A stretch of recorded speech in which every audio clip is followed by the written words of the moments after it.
इस वीडियो में हम लोग रेशियो से संबंधित आगे सवालों को हल करेंगे। तो हमारा पहला सवाल है, एक वर्ष पूर्व राम तथा गोपाल के वेतन का अनुपात 3:4 है।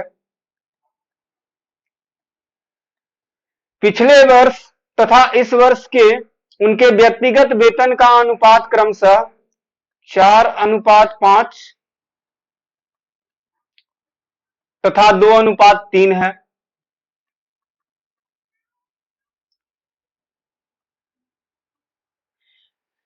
फिर उसके बाद आगे दिया हुआ है, उनके वर्तमान वेतन का योग 8320 है। अब यहां निश्चित राशि में वर्तमान वेतन का योग दिया हुआ है और रेशियो दिया हुआ है एक वर्ष पूर्व का। तो सबसे पहले हम लोग इस वर्ष में उसको चेंज करेंगे। तो यहाँ राम का पिछले वर्ष का रेशियो दिया हुआ है 3 के अनुपात में, यहाँ पर राम के पिछले वर्ष का रेशियो दिया हुआ है 4 के अनुपात में, और इस वर्ष का हम लोगों को निकालना है, इसलिए 5 से गुना कर देंगे। फिर उसी प्रकार यहाँ गोपाल का दिया हुआ है पिछले वर्ष का वेतन 4 के अनुपात में, यहाँ पर गोपाल का पिछले वर्ष का वेतन 2 के अनुपात में दिया हुआ है और इस वर्ष का मालूम करना है, इसलिए 3 से गुना कर देंगे। फिर उसके बाद इसको सॉल्व कर लेंगे, ये 3 से 3 कट जाएगा, फिर उसके बाद ये 4 2 से 2 बार में कट जाएगा, तो 5/4:2, तो ये हो जाएगा 5:8। अब यहाँ पर जो है उनके वर्तमान वेतन का योग 8320 है और यहाँ रेशियो में उनके वर्तमान वेतन का योग 8 5 13, इसलिए 13 से गुना कर देंगे। फिर जिसे पूछेगा उसे अनुपात से लेकर गुना कर देंगे। हमसे पूछ लिया तो राम का वेतन अब कितना है, अब राम का वेतन 5 के अनुपात में है, इसलिए यहाँ पर 5 से गुना कर देंगे। ये 13 से कट जाएगा, 6 बार में 78, बाकी के बचे यहाँ पर 5 और 2 52, 4 बार में कट जाएगा, 13 चौके 52, और फिर ये 1 0। 640 में 5 से गुना करेंगे तो ये 0 हो जाएगा, 5 में 4 से गुना करेंगे, 5 चौके 20 का 0, बाकी के बचे 2 और 6 बचे 30 और 2 32। तो राम का वेतन इस वर्ष 3200 रुपया होगा, ऑप्शन नंबर ए।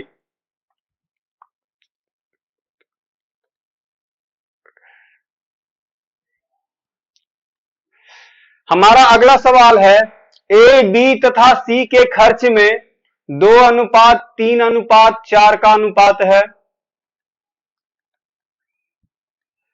तथा इनके खर्च तथा बचत का अनुपात क्रमशः 3:4, 5:3 तथा 2:3 है। फिर उसके बाद एक निश्चित राशि दी गई है, यदि इनके आय का कुल योगफल 58,400 रुपया है। अब ये निश्चित राशि जो दिया हुआ है 58,400 रुपया, वो इनके आय का योगफल है और रेशियो यहां पर दिया हुआ है खर्च का। तो सबसे पहले हम लोग इसको आय में चेंज करेंगे। तो यहाँ ए का खर्च है 2, यहाँ पर ए का खर्च है 3, इसलिए 2 का तुलना 3 से करेंगे और हम लोगों को निकालना है आय।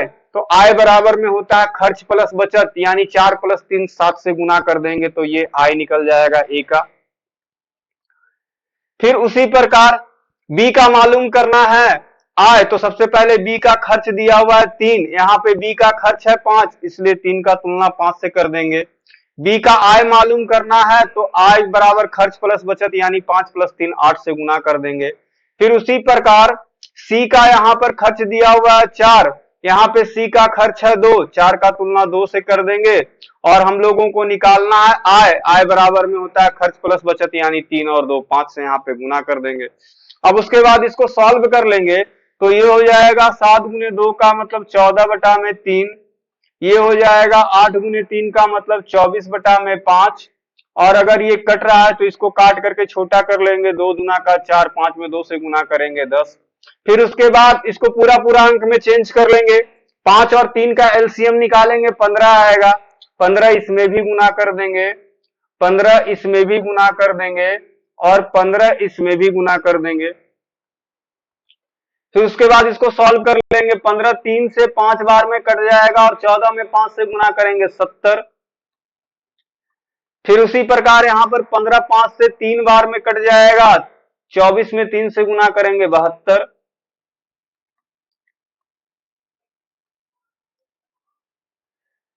फिर उसी प्रकार यहां पर 15 में 10 से गुना करेंगे 150। तो इस प्रकार ए बी तथा सी के आय का अनुपात 70:72:150 हो जाएगा। अब यहाँ निश्चित राशि में उनकी आय का योगफल 58,400 रुपया है। यहाँ रेशियो में उनकी आय का योगफल 100 और 70 170 और 70 240 और 50 290 और 2 292, इसलिए 58,400 का तुलना 292 से कर देंगे। फिर जिसे पूछेगा उसे अनुपात से लेकर गुना कर देंगे। हमसे पूछ रहा है कि बताएं बी की आय कितनी है, तो बी की आय अनुपात में 72 है, यहाँ पर 72 से गुना कर देंगे। ये 29 दुना का 58, 2 दुना का 4, 2 बार में कट जाएगा ये, और उस पे 2 जीरो।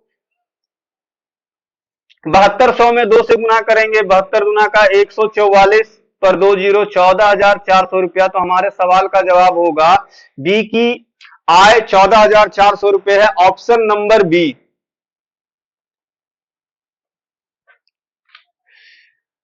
हमारा अगला सवाल है ए बी तथा सी के बचत में 6:5:8 का अनुपात है।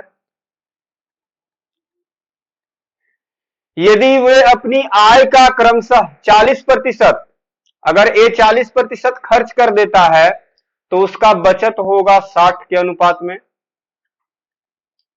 अगर बी 60% खर्च कर दे रहा है तो उसका बचत होगा 40, और सी यदि 25% खर्च कर दे रहा है तो उसका बचत हो जाएगा 75।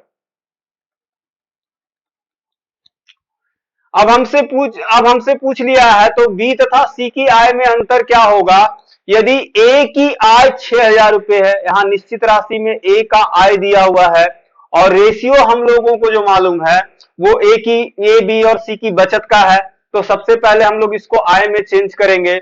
उसके लिए यहां पर ए की बचत 6 के अनुपात में है, यहां पर ए का बचत 60, इसलिए 6 का तुलना 60 से करेंगे, और आय निकालना है तो खर्च प्लस बचत यानी 100 से गुना कर देंगे।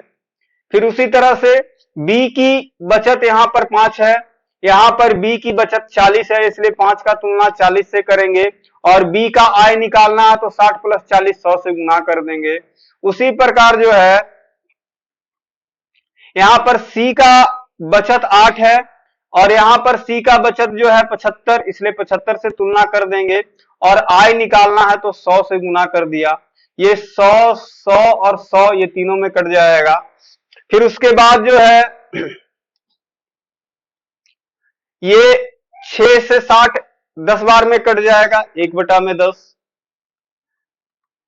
5 से 40 8 बार में कट जाएगा, 1/8, और यहां पे हो जाएगा 8/75। अब इसे पूरा अंक में बदलने के लिए 10 8 और 75 का एलसीएम निकाल लेंगे। 75 और 10 का एलसीएम हो जाएगा 150, 150 और 8 का एलसीएम 300, नहीं कटेगा 600, तो 600 यहां पे ले लेते हैं। 600 को इसमें गुना कर दिया, 600 को इसमें भी गुना कर देंगे, और 600 को इसमें भी गुना कर देंगे। फिर उसके बाद इसको सॉल्व कर लेंगे तो ये 1 0 से 1 0 कट जाएगा, 60। यहां पर 600 8 से कटेगा, 8 सते 56, 4 40, 8 पचे 40, 75 बार में। फिर ये 75 से 600 कट जाएगा, 15 पचे 75, 15 चौके 60, और ये कट जाएगा 5 से 40 8 बार में, 8 में 8 से गुना करेंगे 64। इस प्रकार ए बी तथा सी के आय का अनुपात 60:75:64 होगा। यहां पर ए का आय जो है 60,000 है, यहां पर ए का आय 60 है, इसलिए 6,000 है, और यहां पर ए का आय 60 है, इसलिए 6,000 का तुलना 60 से करेंगे। फिर जिसे पूछेगा उसे अनुपात से लेकर गुना कर देंगे। हमसे पूछ रहा है बी तथा सी के भागों में अंतर क्या होगा, तो 75 और 64 में अंतर 64 10 74 और 1 75 11 का, इसलिए यहां पर 11 से गुना कर देंगे। ये 1 0 से 1 0 कट जाएगा, और ये 6 से 6 कट जाएगा। 11 में 100 से गुना करेंगे 1100 रुपया, तो बी और सी के भागों में अंतर 1100 रुपए का होगा, ऑप्शन नंबर बी।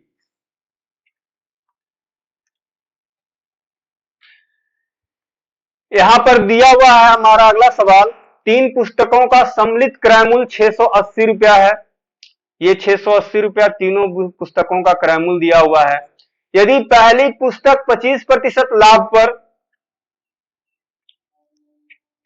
25% लाभ पर, इसका मतलब क्रय मूल्य 100 होगा तो लाभ 25, तो विक्रय मूल्य 125 हो जाएगा। दूसरी पुस्तक 20% लाभ पे, दूसरी पुस्तक का क्रय मूल्य यदि 100 होगा, लाभ 20 होगा तो विक्रय मूल्य 120। और तीसरी पुस्तक 25% हानि पर, इसका मतलब क्रय मूल्य यदि 100 होगा, हानि 25 होगा तो विक्रय मूल्य 75 हो जाएगा। बेचा जाए तो इनके विक्रय मूल्य में 5:4:3 का अनुपात हो जाता है। 5:4:3 का अनुपात हो जाता है। अब यहां पर निश्चित राशि में ये तीनों पुस्तकों का सम्मिलित क्रय मूल्य है और रेशियो विक्रय मूल्य का दिया हुआ है। तो सबसे पहले हम लोग इसको क्रय मूल्य में चेंज करेंगे,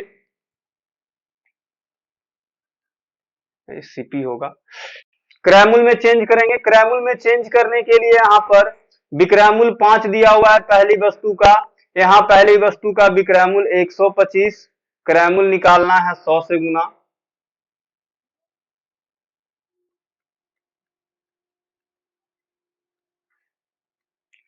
फिर उसी प्रकार दूसरे वस्तु का विक्रय मूल्य 4 दिया हुआ है, यहाँ पे दूसरे वस्तु का विक्रय मूल्य 120, क्रय मूल्य निकालना है 100 से गुना। तीसरे वस्तु का विक्रय मूल्य यहाँ अनुपात में 3 दिया हुआ है, यहाँ 75 दिया हुआ है, क्रय मूल्य निकालना है 100 से गुना। तो 100 तो सभी में कट ही जाएगा, काट देते हैं इसको। अब ये कट जाएगा 5 से 125, 25 बार में तो ये हो जाएगा 1/25। ये 4 से कट जाएगा 120 30 बार में, तो ये हो जाएगा 1/30। और यहाँ पर 3 से 75 कट जाएगा 15 बार में, तो हो जाएगा 1/15। सॉरी 25 बार में तो 1/25। ये सब अभी 5 से और कट रहा है तो इसको 5 से काट के और छोटा कर लेते हैं। ये 5×5 = 25, 5×6 = 25 और 5×5 = 5, 6 का एलसीएम हम लोग मालूम कर लेंगे, 30 होगा। 30 को हम लोग इसमें भी गुना कर देंगे, 30 को हम लोग इसमें भी गुना कर लेंगे और 30 को हम लोग इसमें भी गुना कर लेंगे और सॉल्व कर लेंगे इसको। ये 5 से 30 कट जाएगा 6 बार में, 6 से 30 कट जाएगा 5 बार में और यहां पर फिर से 5 से 30 कट जाएगा 6 बार में।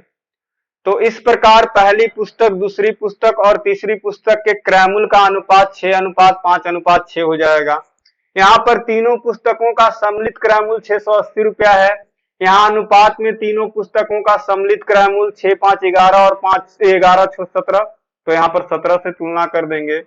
फिर जिसे पूछेगा उसे अनुपात से लेकर गुना कर देंगे।